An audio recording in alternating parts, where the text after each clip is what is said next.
low carb burger in a pita bread at meron po tayong dipping sauce na ala McDo, ang sarap. Try mo to ka low carbs, hindi ka po magsisisi. Una, kailangan po natin ng pita bread. Available po ito sa Grindahan. Lagay ko na lamang po sa comment section po. Ang sarap nito at katamtaman lang po yung kapal niya. Kaya try mo na po to ka low carbs.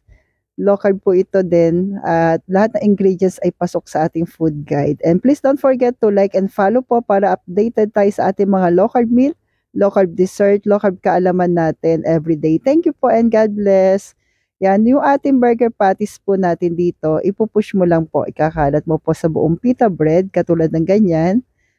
At dahil tatlo po kami dito, tatlo rin po yung aking gagawin. Pero po, tigda-dalawa talaga kami dyan. Ay, may ganon. Second meal namin po ito. So, lagi po yan sa aking mga video po, sinasabi ko po na meron ako mga stock na burger patties. So, di ba po, mas madali po. Then, lutuin na po natin sa ating pan o sa ating kawali po. Mas okay kung ano po, non-stick. Yan, para konting oil lang po ilalagay natin ka low carbs.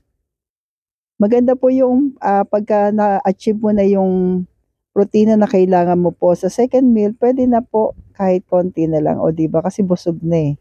So, konting busog, konting gutom lang naman. So, nilagay ko na po yung ating, after maluto yung kalahati, nilagay na natin ng cheese. Pwede kayo mag-add ng kahit pipino kung gusto nyo po. Pero ito okay na po sa akin yan.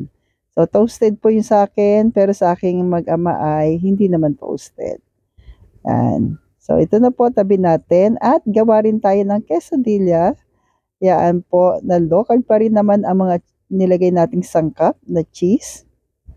Yan, lutuin lang din natin sa non-stick po.